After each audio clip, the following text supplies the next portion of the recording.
Well. I'll tell you what today.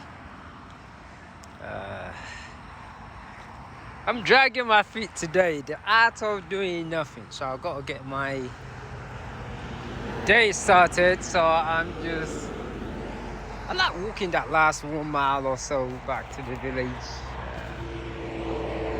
Depends on the route that I go through. June 19th. Everyone is actually talking about that. June 19th.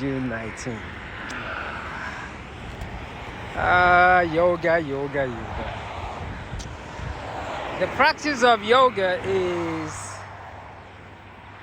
very unique, and the practice of meditation.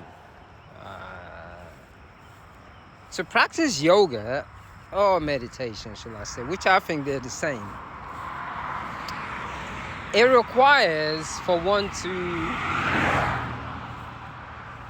have a 90-day practice. Yes, that 90 days, let me flip this thing around. That 90 days kind of remind your brain that, okay, you are ready to get disciplined. Because I have met so many people that always talk about they want to meditate, but they cannot get into it. But what people have yet to realize is that when it comes to meditation, it isn't something that one can explain. It's just something that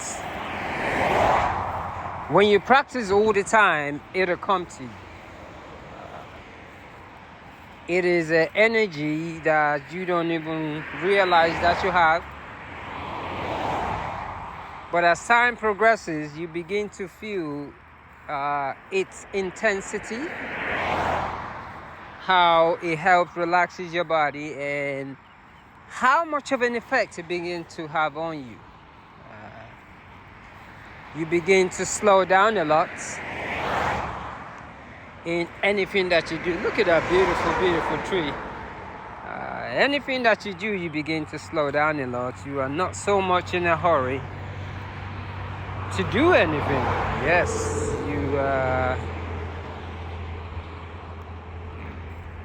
you are more relaxed. The present moment becomes very important. The now is a very unique one. I think it's gonna rain here today. Look at that beautiful sky. Yes. So, but the practice of yoga for me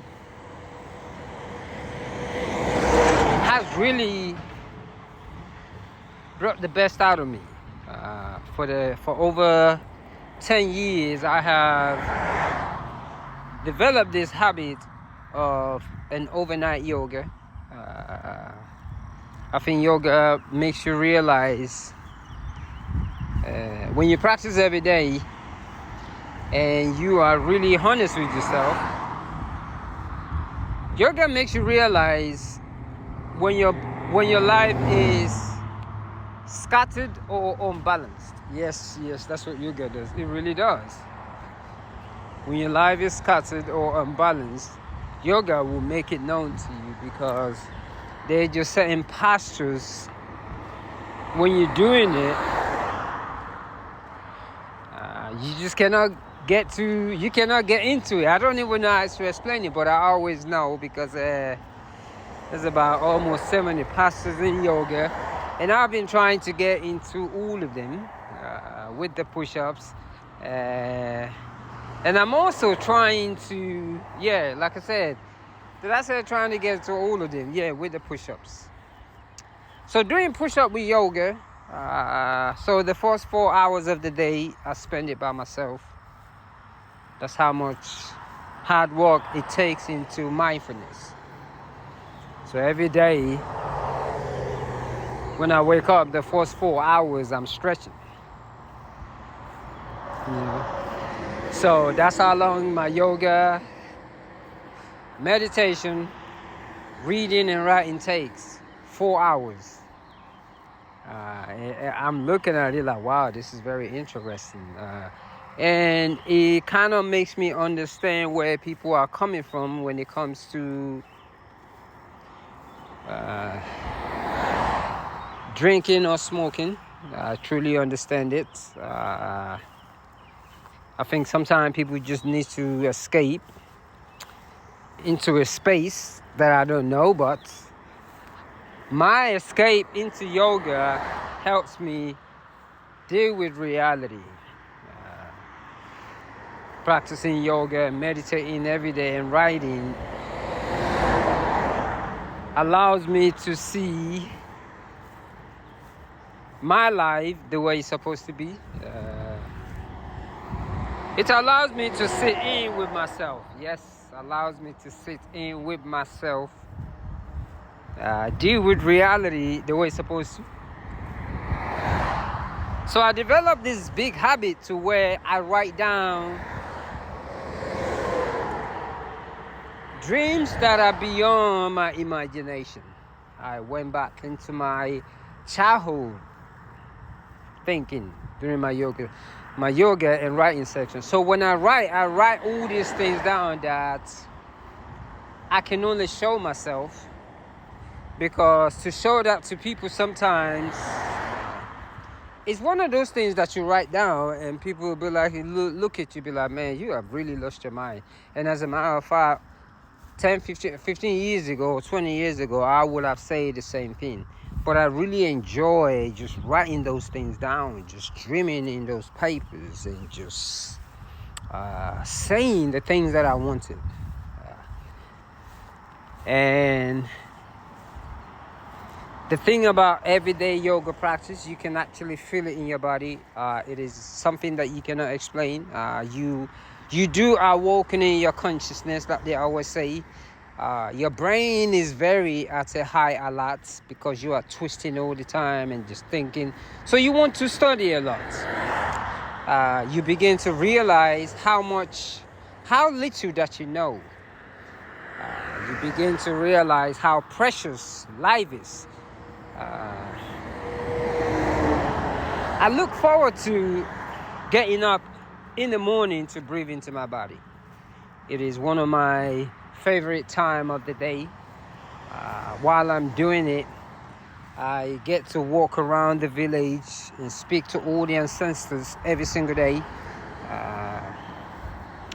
And I try to keep my mind stayed up in prayer, they call it. But in mindfulness, I control what comes into my mind. I don't let anything come into my mind that I do not want.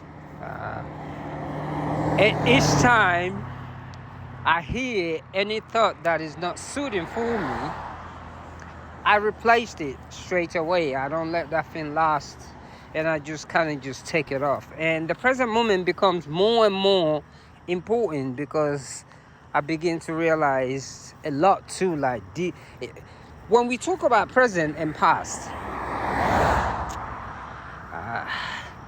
to say, oh, you can't do anything about the past, sometimes the brain cannot fathom it until you actually practice it every day. Even though we hear that thing all the time, that the now, the present moment, we put so much energy unconsciously into the past and the future, and we don't even realize it. But through yoga and meditating every day, every time I breathe into my body, I want to do it properly. I want to take that moment and just breathe in, because there's just something to breathe in properly into the body. Absolutely amazing to be able to stretch your body and feel that breath go in and out like a woman who is getting ready to have a baby. It's just amazing.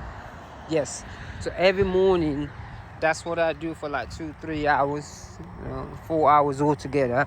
And while I'm doing it, I'm drinking a lot of water, and it's just really amazing, just releasing all those things. And what's starting to happen is getting upset becomes like a real job. Getting back to the village. Yes, let me get ready. I'm here now, but yes, that's about it today. Hope I make sense.